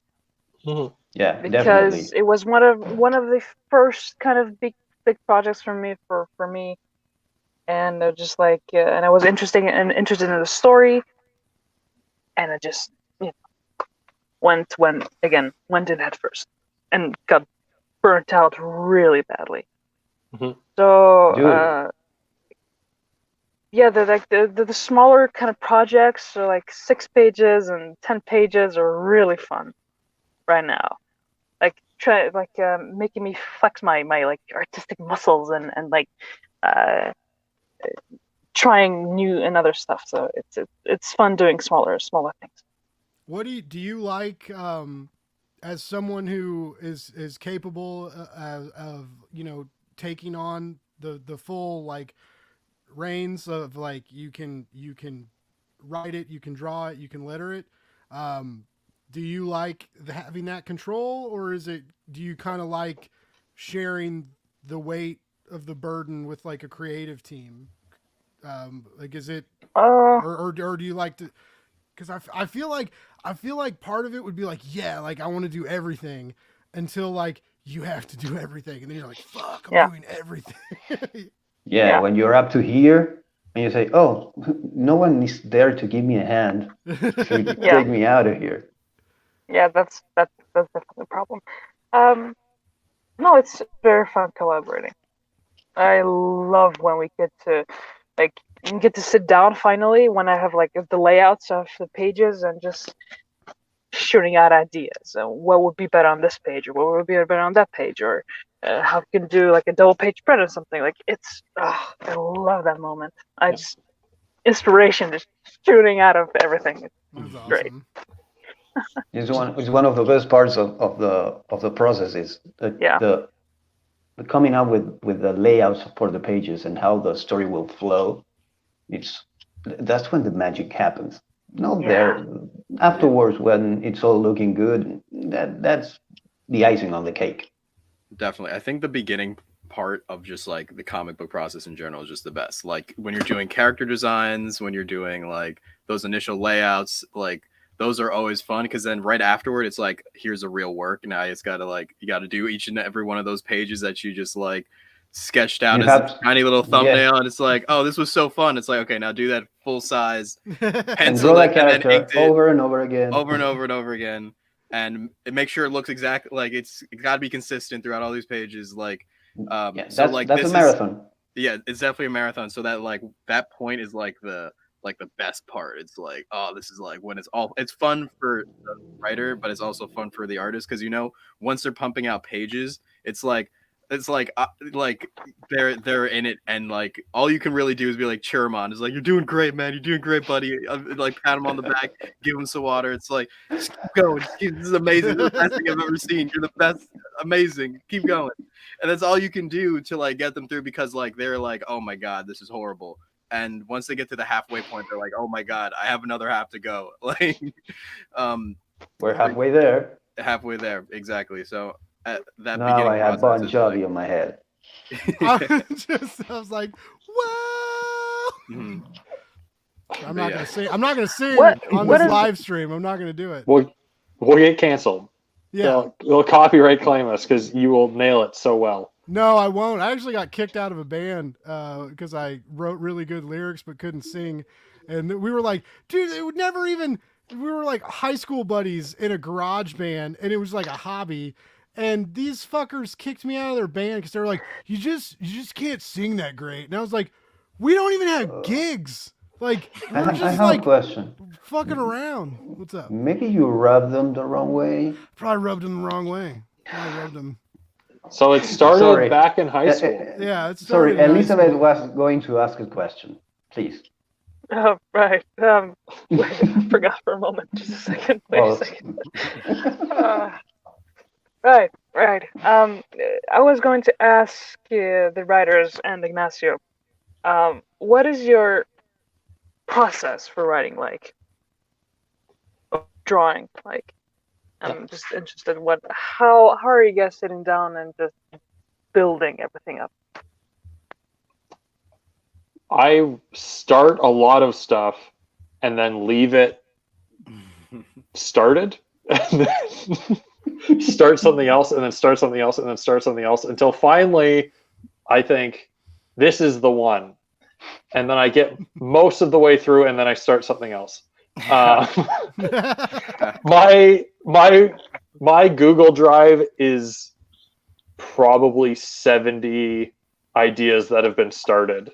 And then finally things start to pull together where I'm like, okay, I'll take this element from here and this element from here and kind of hook this in, and 3 of them might turn into something more usable. And as Chris's story editor, I will say, I don't know how Chris starts his stories. I know how he ends his stories, which is very strongly. When he writes an arc of like 7 issues or 6 issues, his back 3, I barely need to do anything with. When he's in it, he is in it, and he's going hard. Well, like the ending is the best part to me. Like in real life, I hate endings. Like endings are the absolute worst. But when like I can write them, I can just make them as crazy and as satisfying, and hopefully make you feel how I feel when I see something end and be like, no, it's over. It's how I want other people to feel. Because I'm evil. But like, so, it's valid. Yeah, so like the back three, like the back issues are like when everything's coming together. So like I usually write like these really like multiple storylines that all sort of like end up colliding at one point into this big whatever crazy thing I was obsessed with for the climax. So like once I'm there, it's like I'm in it, and it's like all right, and it's I'm also like I also don't care anymore if you like get it. It's like if you don't get it, like get a fucking dictionary and like fucking like at this point, like you should know what's going on. But Read it again. Read it again, exactly. Yeah. But I think start over, sir. Yeah, exactly. Like you don't know what's happening in Alpha 4. Well, good thing there's Alpha 1, 2, and 3 for you to read again. Perfect. You better have it. Yes, but I usually just like I sit down and I make story bibles a lot of the time, and this way I can like outlining. I feel like is the biggest thing if you're gonna write something. Like for the longest time, I would never outline. I'd like nothing like that, and I obviously never finished anything. You end up crushing. Yeah, what you start crushing once you start. You need the outline, you need the story beats, and you need to find the plot holes in that stage of the process. And then write the script, because if not, you end up crashing and burning. Exactly. And it's also like taking notes from like how people do pages, like how artists do pages. You have to break up into steps. Like we're just talking about this layout step is like one of the most fun. Like that layout step you're doing is a story bible where you're like putting it all together, and you're like, okay, this is what I want to, when you're breaking down the page beats, the different story beats of the overarching arc, what all the character profiles are going to look like. So like that's like such a crucial part of my process, because it lets me get through a lot of those. Like I can conceptualize my whole story in this story bible, and now like I know what's going on now. And then it's just execution, just like how it's like executing on your story layouts and doing your pages. It's like now I have to execute and like write all the issues out and do it that way. And this is also my day job. Like I freelance write, and I write for comics for different game studios at the moment. So like I'm always just like here typing, so I'm just like going. So like I understand, like at the detriment of my own health, like that's all I'm doing is here just like typing, sitting down, exactly, and just trying to get it all out there. But definitely that story bible is like biggest part of the process, and then just doing it, but once you have that like layout in the map, it's just like breaking it down step by step and like just making progress every single day until you're at your end goal. Well, my process is easier. Maybe you can relate to it more, Elizabeth, because we both draw. I usually start with working with color. I use one color. I use first cyan, and I do all my layouts really loose with cyan, and then I use red to define them a little bit more, and that's pretty much my pencil stage. Then maybe if needed, I tighten them a little bit, and then I go straight to ink, and then I color it. There's no much, but the part that it's most important is the cyan and the red one. That's the one in which you basically I map the flow of the page if I'm working on a comic page, or I balance the image in if it's just an illustration. When I talk about we because I'm going crazy. Sorry, guys. When I go to red, I'm trying to nail it a little bit more, ground it. And when I go to black, that's basically we're nearing the end, and then it goes to color. What do you think of that? Any music? And any music you listen to? Sorry, Buzz. Sorry. Oh, no, I just want. Do you guys like? In the old days, it was more common to have layouts and pencils done by two separate artists. Like I feel like that would fuck you up, wouldn't it? Because it'd be like, that needs to be you, right? That's your baby. I don't know, man. I mean, we live in a post-Fordian world in which the chain of production requires sometimes that we have those kind of production paradigms, in which, I mean, Elizabeth and I, we can do everything because we're cartoonists. Good for you.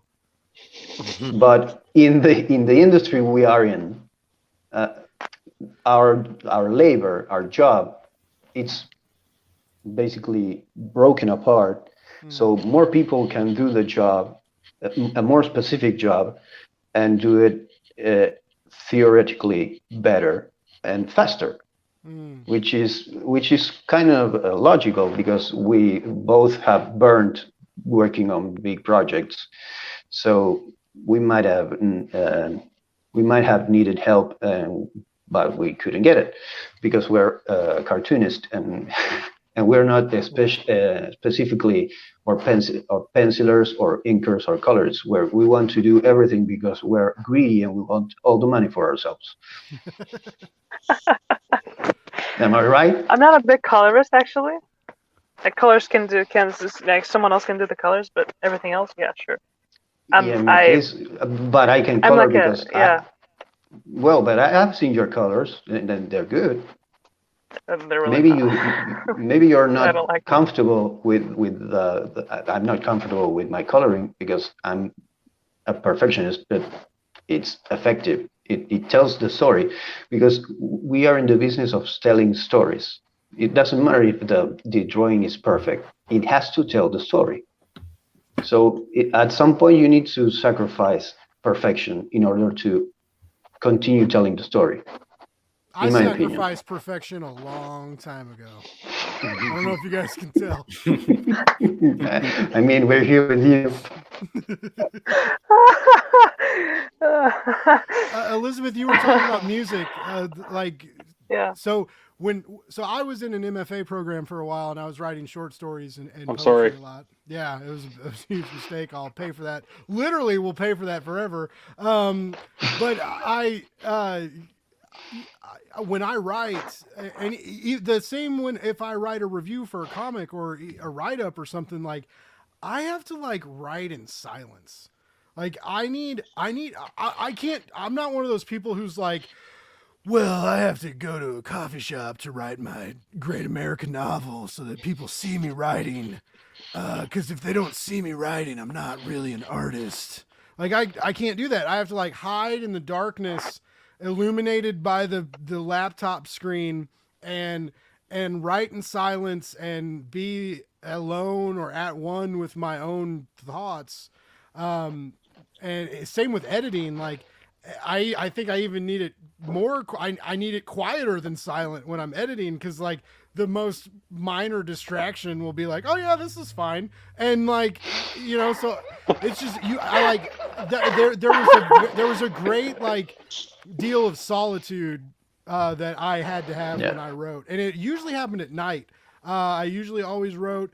And this was like, I was so unhealthy in grad school because I was a bouncer and I was drinking a lot, and I would write at like 2 o'clock in the morning or something, and I would like write all night and then sleep for a couple hours and get up and go to class and then go back to work and then drink, and it was just like a massive clusterfuck. But anyway, vampire days. Quiet.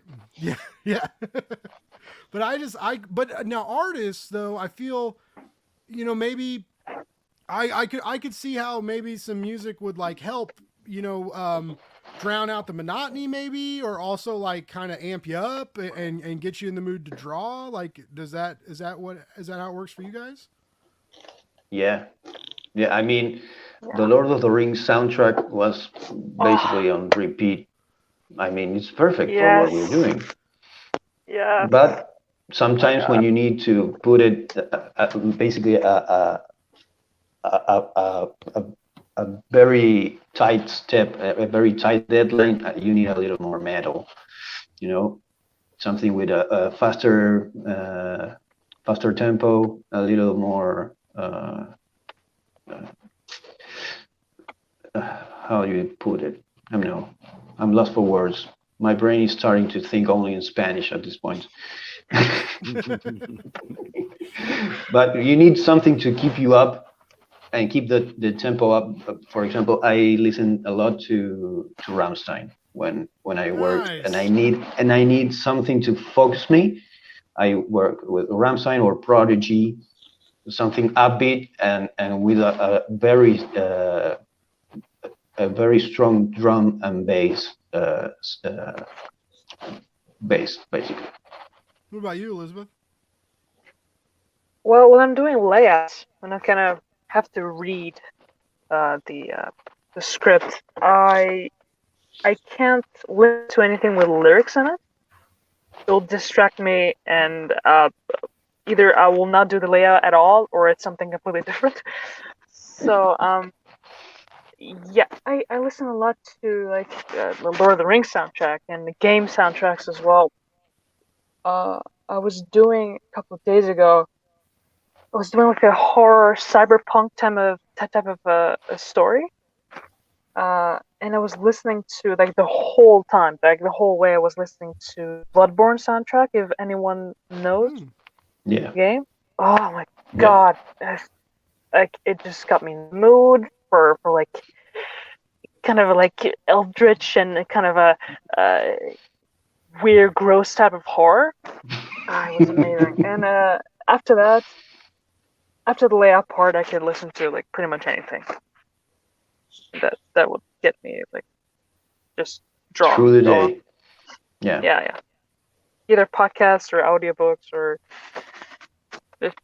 Who listens to music, fucking anything podcasts? People give me shit all the time because they're like, "Oh, Blake, what podcast do you listen to?" I was like, "I don't fucking listen to podcasts." They're like, "But you do I have a podcasts," and I podcast. was like, "Yeah, that's why I don't fucking listen to them because I have to fucking record them and edit them and like prep for them and do all this shit." And also, like, I have a day job, like, you know, like I don't just get to like pop out and look pretty and be like, "Hey, what's up? I'm Blake's Buzz. I get paid for this." No, I don't. Buzz, like, Buzz, look I at do my this 'cause package. I love it. I'm come here to rub you. Yeah. Buzz, babies, let me rub your packet. Nope, that's bad. No, We're not gonna do that. But you know, like it's just there's a lot of people don't realize what goes into. Well, if you want your podcast to stick out, right? Like some people, yes, like they'll just, oh yeah, I recorded it and I didn't edit it and I don't give a shit and I just put it out there. Okay, so like when I started, like I've now learned I'm not going to go through and delete every time I say or like, because basically Blake's Buzz is me saying like and fuck for an hour and a half while I talk to a creative. That's all I say. I don't think I say other words. And I used to try and cut that out and clean it up, you know, and I've like relinquished some of that control where it's like, okay, like you're not the most eloquent, beautiful bastard on the internet, Blake, just let it happen. But I mean, you do, I edit a little bit and I throw in a couple filters and I do stuff, and it takes time. Just my last episode with Rich Duick, we had a great talk, but he had some weird audio feedback, and I had to go through when I would talk, his audio feedback would glitch out my audio. So I had to like mute little sections of his audio throughout this hour and 45-minute talk. Guess what that took? A long fucking time. Like and so 4 hours, probably. Yeah, it took a while. And so it's like, I would love to listen to other people's podcasts, and I do occasionally to see how better I am than everybody else. But no, that's a joke. But I do like to, That's the attitude. But you know, I don't get to listen to them as much, and it's so funny how many people are like, what? And I was like, what do you think? Like, I don't even get to watch Netflix shows that much anymore. You know, like I'm busy. Yeah. I do shit. It's like, I mean, we don't get, I don't get a lot of time, extra time. I don't know what that means anymore, but I don't have a lot of time to read comics. Yeah. I haven't watched anything, not even a movie, not even a series in like 8 months. You know, I have a baby and I do this for a living, so there's no TV. What my time looking at screens is this. What are you doing to these people, Gerald? Like, you're just working them to the bone. I'm gonna be honest. No. I watch like everything. So. He's like, I'm watching Space Force right now. I have this on mute. What's going on? Yeah, sorry. Who? Oh, we're still live. Yeah, we're still live. Sorry, I need to address someone in the chat. Yes, Kyle, I told Blake about BTH. Okay, this person has popped into my chats before, and I can't figure out who they are. promiscuous time traveler. Yeah. He's a promiscuous time traveler. I know him from another life. His name is Kyle, and he's a huge fan of comics, and he's the one who recommended me By the Horns. Okay. But he's not on Twitter or they're not. No, on he's Twitter not as on Twitter. promiscuous He's on here on YouTube. Oh. Sweet. Oh, and It's a great name. Like, and Instagram. it's way fucking better than Blake's Buzz. God damn. Well, he has a purpose. He has a story to tell, and the promiscuous time traveler will appear in a comic series soon. Ah. I'm gonna be honest. Despite being a promiscuous time traveler, he probably talks about packages less. Oh, definitely. Well, you know, And packaging them and rubbing them. Yeah. you guys will Look never what we forget. did to Elizabeth. You'll never guys. forget this We're shit. horrible people. We're horrible people. When the comics get printed and you guys are holding your comps and you're flipping through the Breakneck Anthology and you're like, wow, look what I did, and then you're gonna stop and you're gonna say, wait, this comic came in a really great package, and then you're gonna be like, fucking Blake, can't get out of my head. I'm gonna need a sticker with your face on it to put on all the comp packages. I need a sticker with my face on it. Everybody keeps telling me that. They're like, Get oh, to you it. need like bookmarks and stickers, and I'm like, who's paying for this shit? Yeah. And then I gotta like, what, I'm just gonna like send it to people like, hey, I bought 500 stickers. Who wants one? And then I'll just send them out to everybody, and then I'll eat. And then I just hit my keyboard. I'll eat ramen for like 4 weeks just so I can be like, glad you all got these fucking stickers you wanted. No, you need Thanks. a context in which to do the stickers. For example, we have the Kickstarter, and we do the stickers for the Kickstarter, and that's it. Because if not, why would you send people your stickers? I don't know, man. Unless Wait, you're sending Patreon. them some other thing. Trying to get my brand out there, man. You gotta the Blake's Buzz brand is suffering. We need more. The Blake Buzz Patreon supporters get stickers. See, and now that's another deal that people have talked. They're like, "Oh, you should do a Patreon." And I was like, "So, like, I'm already like struggling. I'm not like struggling. I'm not like hanging on by a thread. I'm obviously not skin and bones or anything, you know. Like, I mean, I'm eating good, but it's like I just like Yeah, I see the Twitter feed. yeah." But I'm not great at time management, and so like like this whole thing started with me writing reviews. Well, now the podcast is taking off. When's the last time I wrote a review? It's been a while, and people still email me and they're like, been a "Hey, while. will you review my comics?" And I'm like, "Where? When? I broke my blog. Like I have to rebuild my blog."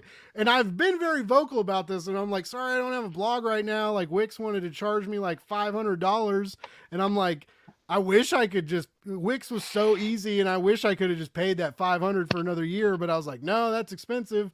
And people are like, hey, like, will you write a review? And I'm like, where do you want me to post it? Where am I going to put it? You can put it on Twitter. I have a friend that's his name is Tyler, and he's on Twitter by the handle Ready for Wednesday, and he does Twitter reviews. That's how this all started. I used to do one tweet reviews. Like There you go. I was on back. I mean 300 maybe followers. So none of my friends in real life read comics, right? Like some of them watch the movies, but like no one reads fucking comics. And so I love comic books, and I found out like, oh, there's a lot of people on Twitter that also read comics. And so I would like talk to people on Twitter about comics, and then I would post like these like little quick reviews, which was actually harder to write than like a full blog post, because you have to like stick to the small amount of characters they give you, and then tag the creatives in it, so that like maybe they retweet you or whatever. But yeah, that's how all this shit started, was me doing one tweet comic reviews, and then a couple years later, like this package handling, that's where we're at now. I can't tell you how many tweets I've written about Breakneck, and then went to write the bit.ly in the bottom, and it's like -16 characters. I'm like, oh no! Yeah, it's an art, dude. Writing the right tweet for a campaign, for a promotion, it's an art. Well, you can also take advantage of this platform, this YouTube platform, to do some reviews when you feel like it. You can do, oh yeah, I got this and this happens and it's really good, and the art, it's the best thing because it's Ignacio. That's it. Bye bye. There you go. I got this really beautiful, expensive Usagi Ooh. Yojimbo box set today. I can't. Don't use our interview to for plugging your other content, please, man. Yes, I wrote Usagi. Buy my box set, ladies and gentlemen. But yeah, actually, what's funny, going back to By the Horns, because for some reason, Marcus-san Nasso likes me. Like he co-hosted my fucking.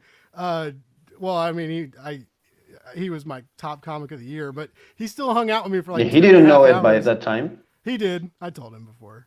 I was like, hey man, I was like, hey, dude, keep kayfabe.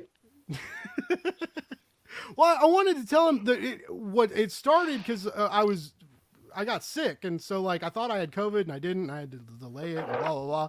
But I told him, and I was like, hey man, like it was. I think it was like it was like New Year's or Christmas. We were like talking on Twitter, and I was like, and he was like, hey man, I appreciate you always talking about By the Horns, and I was like, hey man, like Merry Christmas, by the way, you're going to be my top comic of the year when I do my show. And he was like, what?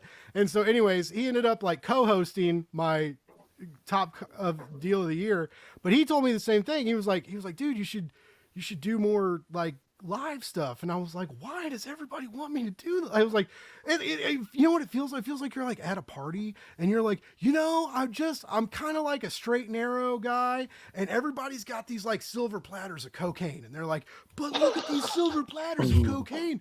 And it's like, whoa, man, like I'm just trying to be like a nice little podcast boy over here. I'm just trying to do these weekly podcasts. And everybody's where in the narrative are you the straight and narrow guy, and we are offering you cocaine? I'm not. Where? I'm the curvy, roundy clusterfuck is what I am. There's no straight and narrow, but it's just weird. I always was kind of scared of it. There was a time when I didn't want a podcast. Like a lot of people used to tell me, they were like, hey, try podcasting, and I talk on the phone all day for work, and I was like, no, like I don't want to talk anymore. Like I just talked for 8 hours to people I didn't want to talk to. I don't want to get off work and talk more. And now what do?